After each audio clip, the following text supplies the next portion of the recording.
weapon focus, and how it relates to the memories of terrifying events, traumatic abuse, and post-traumatic stress disorder.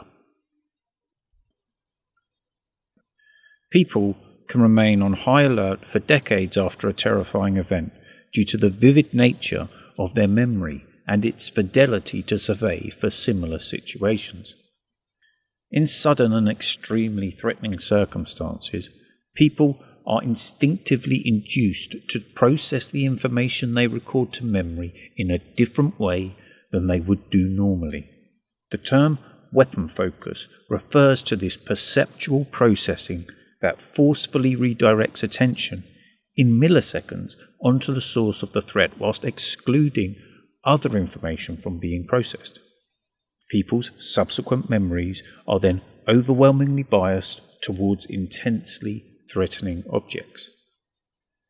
A clear demonstration of this weapon focus was provided by an experimental study that showed participants a videotape of a staged bank robbery. For half of the participants, towards the end of the violent crime, the escaping robbers shoot a small boy in the face. The other half of the participants watched the same robbery with only one difference. There was no shooting of a boy. Those who watched the gunshot showed impaired memory of events immediately preceding the graphic violence. Yet their memory preserved vivid recall of the shot itself. Eye tracking instinctively follows the intensity of perceived events. The more extreme a perception, the less consistent memory becomes around it, preceding and succeeding the apex of intensity. People innately orientate their behavior towards the intensity of their perception. This automatic change in psychological, neurobiological, and physical disposition also prepares people in the same way for anticipated events. The instinctive orientation is strongest at the time people perceive an event is going to happen. What is astonishing is that the intensity of a perceived event outranks the probability of its happening. This can be viewed as an evolutionary adaptation that chooses biological preparedness over the social stress of an inaccurately perceived threat. Because intense events would have related to very serious things in early human evolution, it would have been most important and a considerable advantage to have dispositions ready to encounter threats as and when they happened.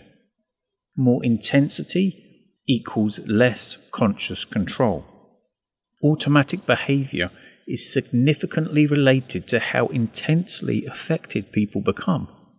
The closer an emotion's intensity gets towards its limits, the more the emotion progressively assumes control over behavior, so the more likely it becomes that people act from instinct. This has many advantages in a sudden and intensely threatening scenario, as within milliseconds people are preparing to use evolutionary strategies to avoid harm. Nevertheless, this means that perceptions of extremely intense anticipated events are the most difficult to reason with in terms of their probability. For people have less conscious control over their behavior as the anticipated time draws closer. The more intense an emotion becomes, the more instincts orientate behavior. This means people can intellectually want to act in one way and find themselves behaving in an unwanted and radically different way. Violent events can shock psychological networks deeply. They can brand an intense impression into implicit memory that's most difficult to alter. These memories are then referred to for a long time after on a conscious and unconscious level. Memories are used to prime responses to present events that resemble past experiences, and this happens at a pre-semantic level, a subconscious level. Evidence from neuroimaging studies supports this pre-semantic detection of threats. for their subconscious is continually scanning for patterns and associating them to memory. If the search finds a match, it engages the appropriate bodily disposition, so people react to threats even if they have no meaning associated to the cause of their reaction. Memories of intense events compel people's behaviour. Instinctively, people may feel as though they need to avoid places or persons, but their day-to-day life dictates they visit those places or persons. A conflict is created on a viscerally deep level. The subconscious creates feelings of dread that the conscious mind repeatedly stumbles into without understanding. Pervasive anxiety begins. The cost of being in such a conflicted situation can be neurobiological stress that's typically felt as lethargy, for it's exhausting. Memory is used to gauge the validity of possible threats. If anything resembles a violent memory, the subconscious throws biological responses to extreme danger into action. Heart rate increases, blood vessels expand, and the lungs inflate. The brain shuts down unnecessary thinking to prime the body for physical exertion. The senses are heightened whilst the mind becomes suspicious and alert. Due to the intensity of the experience that's etched into memory, such changes can happen to people if they simply imagine an event that resembles the original terrifying experience. People can be transported from briefly hearing or seeing something that reminds them of a memory to finding themselves forced into a stricken state of emergency. People experience fight or flight instincts that are massively disproportionate to the situation they are really in. And due to the automatic reaction to intense perceptions, people can be at the mercy of inappropriately activated instincts.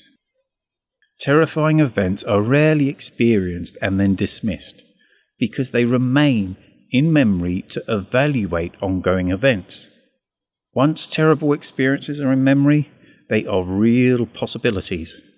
They cannot be ignored. They can only be updated with the use of narrative.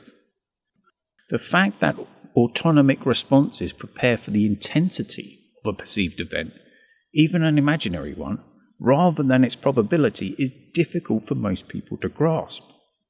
The lack of understanding around this concept means that experiencing such autonomic fight or flight responses can be very worrying. People can feel pathetic and find it difficult to come to terms with their weird behaviour. Yet the responses are explainable.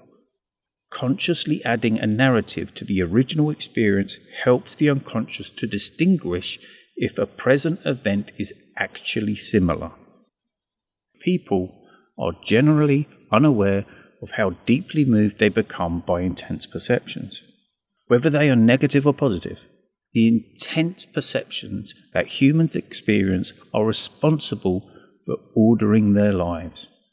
Humans instinctively orientate their behaviour according to their hopes and terrors. Unconsciously, they react to intensity.